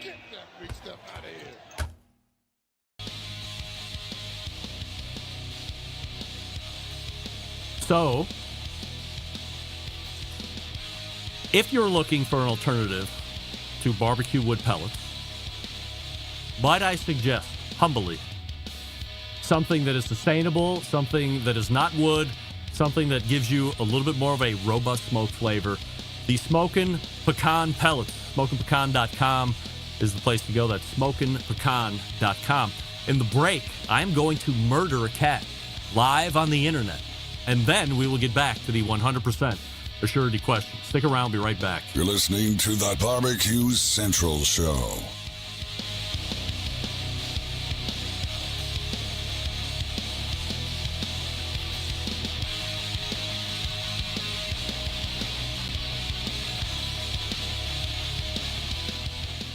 Whole packers, full racks, legs and thighs, injecting butts. If you've never heard this before, you might think you found the best XXX show ever. Let's get back to the most homoerotic host out there today, Craig Rimpey. And we are back. And since he was a little cat, it only took one stab to the neck. He's in the corner bleeding out. We welcome back our embedded correspondent. I mean, gang, we were literally 2 taps of the escape button away, or 2 non-taps of the escape button away from being completely shut down with that cat just jumping up here, but that's my problem, not yours. Gang, 100% yes or 100% no. We'll start with you, John. You are familiar with the Grill Dads. I only by name, not by content. I'll take that as a yes. Rusty, you are familiar with the Grill Dads. Yeah, same as John. I know who they are. Rasheed, you are familiar with the Grill Dads. Yes, I am. Yes. Because you know them, or just you've heard the name? I know them. Yes, all right. I obviously have long known the Grill Dads. 100% yes or 100% no. John, you will make it a point to watch the Grill Dads' new show when it airs on the Taste Made network. It's a show. That's a no for me until retirement. That's right. Retirement home for John.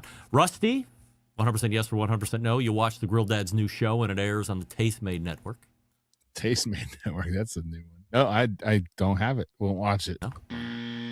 I bet you do have it. Do you have a Samsung television? No. What? Sony. What? Samsung. Bro, you own a barbecue restaurant. You're rich as fuck. Dude, Samsung's poor people's TV, isn't it? I'm confused. Sony's the good one. No, Am I right? Dude, no. What are you talking about? Never mind. I'm poor then. I have a Sony. Right. You don't know the Taste Made network? No. I don't watch TV anymore. I watch Deer. I don't. All right. Rasheed, you will watch the Grill Dad's new show when it airs on the Taste Made network. 100% yes. Yes. All right. You are familiar with the Taste Made network? I am. Yes. Pops has new shows on there. Do you have a Samsung television? No, I've got the app. Oh. All right. Thought we were going to go 3 for 3 there and make Rusty feel really bad about himself. That's all right. 100% yes or 100% no. John, bone adds flavor to the meat. 100% no. Rusty, bone adds flavor to the meat. I was a no on this, but I think yes, I'm going to say yes, it does. I think that it's not a big flavor, and if you mix it, it does. But especially on the pork butt, man, that part around the bone, when you do a boneless as opposed to a bone, it has a much good, but well, I can't talk. Yeah, the answer is yes. What do you mean if you mix it? Okay, so like mix that the part meat where the around bone- like pulled pork? Yeah, so if you like okay, a boneless one, they don't get that, and that little how it gets all dark meat kind of looking stuff. Oh, that's the best part. But without it, yeah, that's the best part. You mix it around. Rasheed, 100% yes or 100% no. Bone adds flavor to the meat. 100% yes.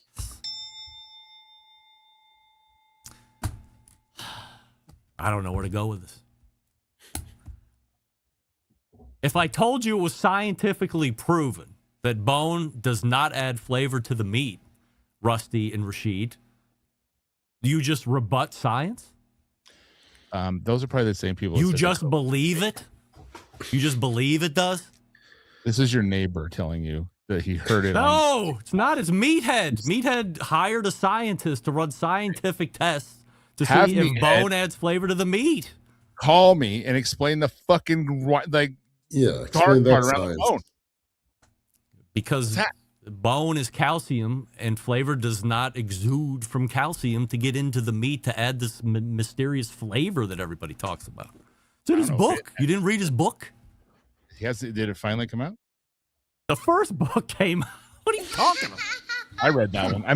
Maybe that's where I got it from actually in the first place. I'm telling you, man, it's something in that bone right around it, whether it's like the heat that comes off it, whatever it may be, it's that little density around there is flavorful and different than any part of the bone. The bone is acting as a heat deflector. So the meat closest to the bone is not cooking as much as the rest of the meat, which makes it seem more flavorful, but it's really just not nearly as cooked, which is why when the grill dads did their inverted rib roast method to protect the spinalis, they flip it over and then put the spinalis on the rib bones and then make their rib roast that way, because it's protecting heat. It's not putting any more flavor in it. Have I changed anybody's mind on the bottom? Raise your hand. What about ossobuco or it's ossobuco? Come on, Rusty. You're in the restaurant industry. All right, so we're still going to hold on to bone adds flavor to the meat. All right. Well, I'm hang right there. I think Meathead is on next month too, so I can't wait to replay these sound clips. He's going to go bonkers. That's my favorite part. 100% yes or 100% no. John, you trust science. 100% yes. Yes. Rusty, you trust science. I did up until like 3 minutes ago. Right. Don't you say yes? Rasheed, you don't trust science, do you? No. No. 100% yes or 100% no. John, you will buy Hey Grill Hay's new cookbook. Oh, fucking hell no. Rusty, you will buy Susie new cookbook. Hell yeah. And guess what John's getting for Christmas? Yes. All right. Very good. Rasheed, 100% yes or 100% no. You will buy Hey Grill Hay's new cookbook. 100% yes. Yes. All right. Bucking the trend also by being a self-publisher, which isn't normally done, especially somebody in her status. For me, I mean, I never buy books. You send me the book, I will sign it, and then we will do a giveaway on the show. But as we all know, the sad state of affairs with Greg Rempe is he can't read. 100% yes or 100% no. John, you were shocked to hear that Hey Grill Hey was looking to take on an investor. No, 100% no, not shocked. Rusty, you were shocked to hear that they were looking to take an investor on. No, they're getting too big for the britches. Okay. Rasheed, you were shocked to hear they were out for an investor. Absolutely not. No. Well, I'm going to buck the trend. I was wildly shocked that they were looking for an investor. It seemed that they were doing just fine and had no idea they were looking to grow to the point where you need an investor. All right, Rasheed, you talk business on the oh fuck. What? This week in barbecue. Like when should you be taking on an investor? Or why should you be taking on an investor? Maybe A lot of people think you should take an investor on at the start, which is actually not the best case. Susie's doing it one of the best ways you can. She's already proven her most valuable product, which is her audience, her newsletter, and that connection there. So she's also has a track history. She's not having to do projections. She has hard numbers to present and growth over year after year. So this is a perfect time to go to an investor because you don't have to give up as much, but you'll get to go so much further. The difference between 0 to 90 is nothing compared to 90 to 100. And that's right where Susie is right now. Rusty, are you looking to take investors on for the restaurant? No, man. No. I've been through that before. That's ugly road. But the business is different than what she's doing. Yeah, than what I'm sure. doing.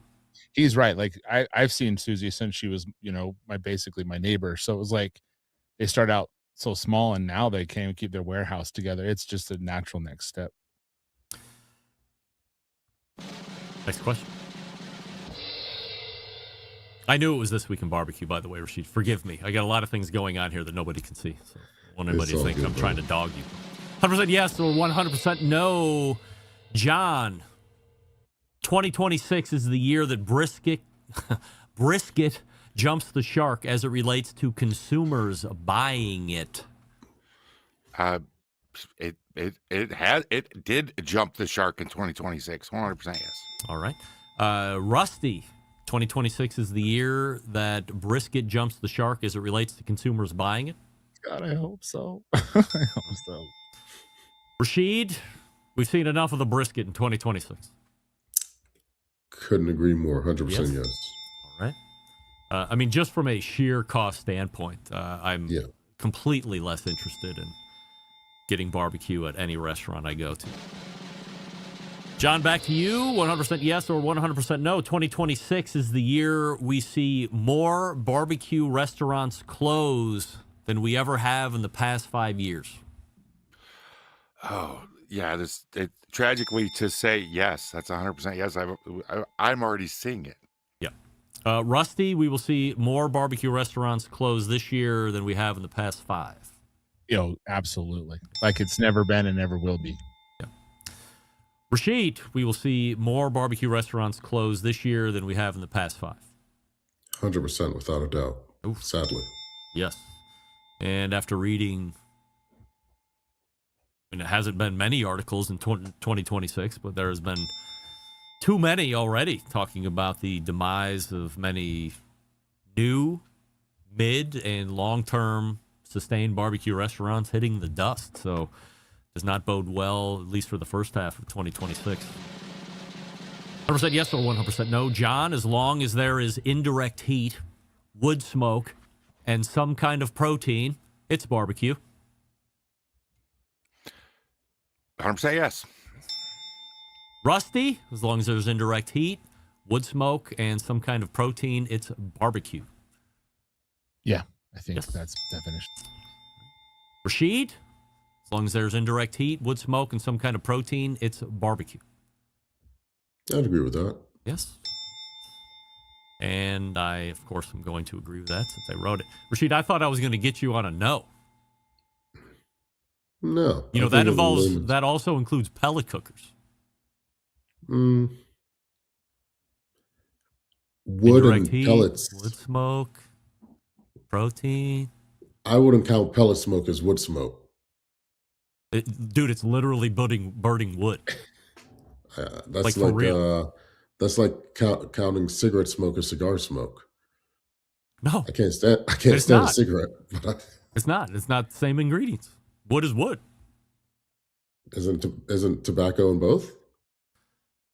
Well, you have cigar tobacco and cigars. You have cigarette tobacco and cigarettes. Then you also have the myriad of chemicals and whatever else are put in cigarettes that are not allowed to be in cigars. So the same is not, lignin is what's in wood that's being pressed out that holds the pellet together, but it's wood and it's in a different form. But I think those are two different things. Cigarette tobacco and cigarettes is not the same thing as a premium hand-rolled cigar. I mean, I'm just saying it's two cylindrical compressed items with a topical view of a basic ingredient, which is held together with other things that are somewhat from it, but skewed in a way.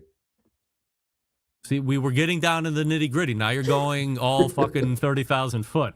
How dare you? How dare you? I was right there for a second. 100% yes or 100% no. John, you will buy a Santa Maria-style cooker this year. 100% no. No. Rusty, Santa Maria-style cooker. I want one real bad. I hope so. I'll take that as a yeah. Yes. Rasheed, you will buy a Santa Maria-style cooker this year. 100% no. No. Definitely not for me. I mean, if I get one, I'll take it, but I'm not buying one.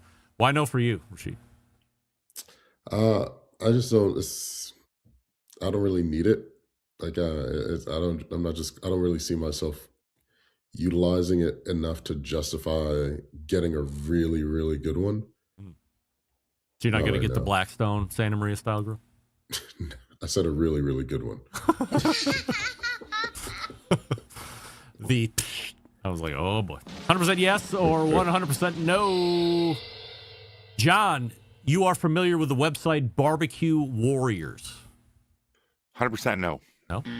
Rusty, you're familiar with Barbecue Warriors? Is that a Myron Mixon thing? No, Yes. I'm not. But No. Okay. Rasheed, you're familiar with Barbecue Warriors website? 100% no. No. This will make a interesting next question. John, 100% yes or 100% no. Even though you don't know it, you will join Barbecue Warriors.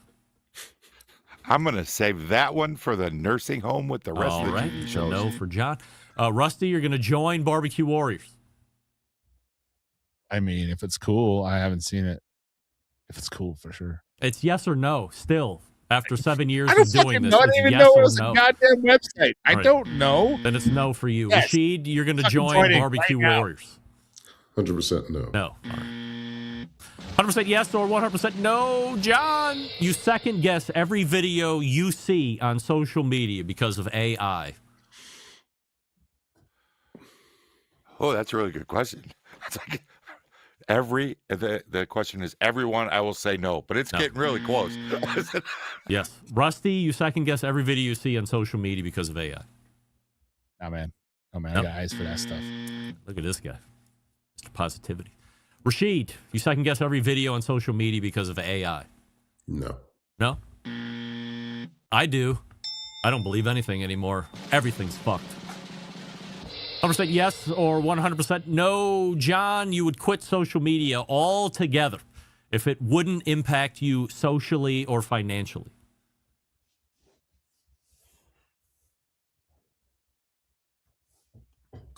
I don't know. I think I'm addicted, so I got to go no. No. I'm staying. Rusty, you would quit social media altogether if it wouldn't impact you socially or financially. No, I wouldn't. No. Rasheed, you would quit social medias. Yes. Yes. By the way, I agree with Rasheed. I hardly do social media, and I just want to fucking quit it. 100% yes or 100% no, and only a couple left.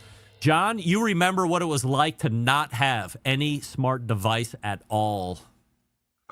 100% yes, I do. Rusty, you remember what it was like to not have any smart devices.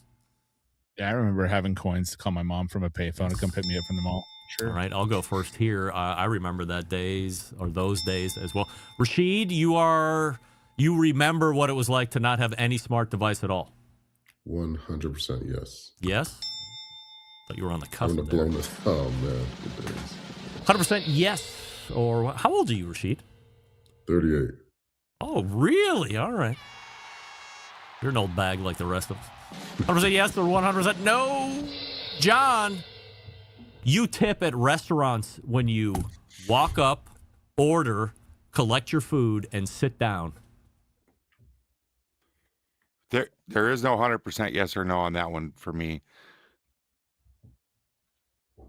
I'm just going to go no. No.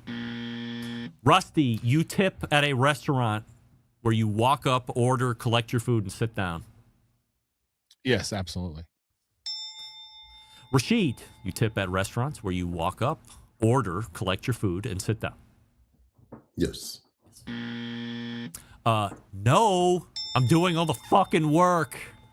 100% yes or 100% no. The screen flip and answering a few questions guilt you into tipping. John? I'm going to say no, it does not. No. Rusty, guilt you. The screen flip. No, of course not, because I'm just going to tip. Right. Rasheed, the screen flip, guilt you into tipping? No. No. It definitely doesn't guilt me into tipping, but I am offended. 100% yes or 100% no. John, you've been to a movie theater in the past 5 years. 100% no. Rusty, you've been to a movie theater in the last 5 years. Oh, hell yeah. It's my favorite thing. Oh, shit. Sorry. I knew that. Barbie. That's right. That's right.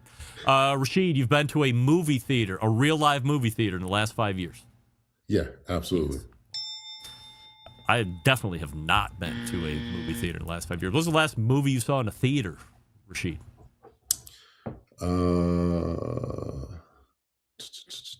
Not recent then. Not recent at all. Oh yeah, Fantastic Four, the most recent one last year.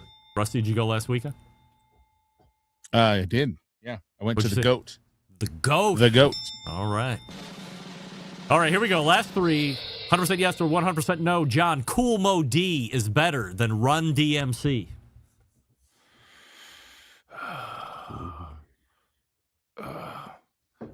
No, 100% no.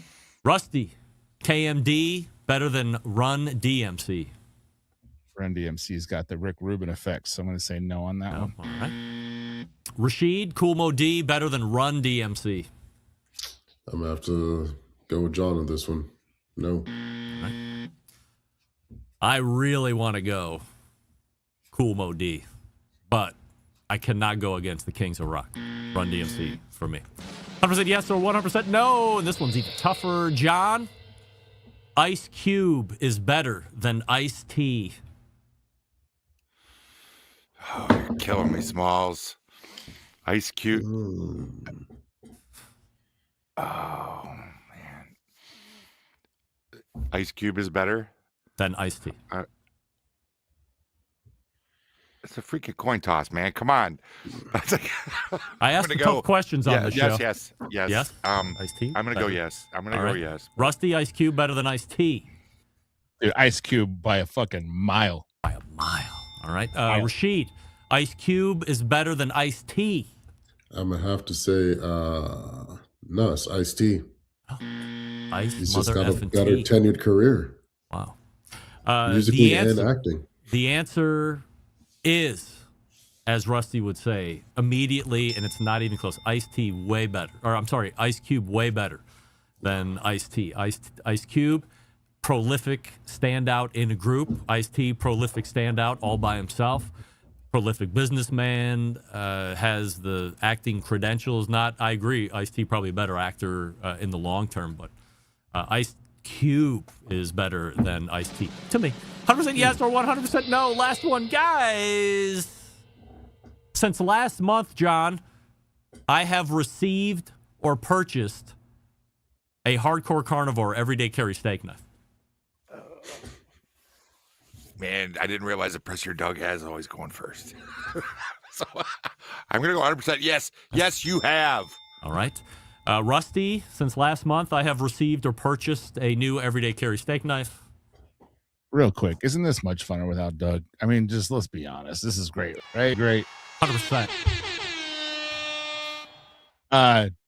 Yeah, you have. Absolutely. All right. Rasheed, since last month, I have received or purchased a new Hardcore Carnivore everyday carry steak knife. Yeah, why not? Yes. All right. Well, I can answer that question. While I did not buy one sure as hell showed up in the mail, if you can believe it. So, Rasheed, I don't want to assume you know the ins and outs of the everyday carry steak knife saga, but I finally did use it after months and months and months of telling people just say no. I used it, but it grossed me out. So after I used it, I threw it away, and I mentioned it here on the show, and somebody sent me a brand new goddamn knife. So whoever it was, thanks. It was probably Doug again.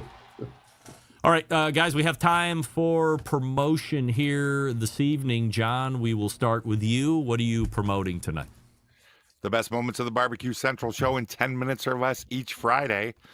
Go get wherever you get your podcasts, just search the BBQ Central show and subscribe. Rusty, what are we promoting tonight? Come to Salt Lake City and come eat at Salt City Barbecue. That's what I'm promoting. And last but not least, we talked to our pal Rasheed Phillips. Rasheed, we appreciate you sitting in here tonight for Douglas.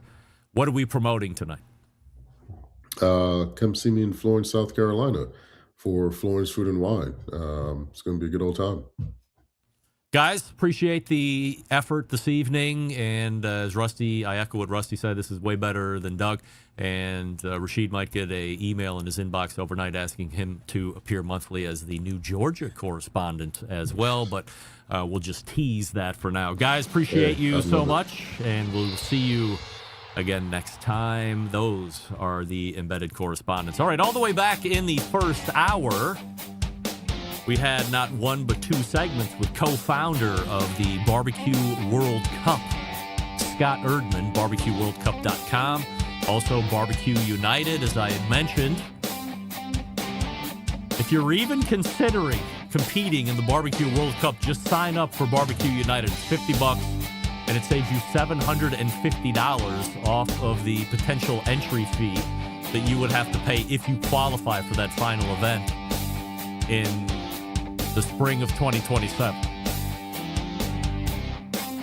Then, in the second hour, it was John Solberg, it was Rusty Monson, and it was special guest Rasheed Phillips sitting in for the 100% Assurity Statements.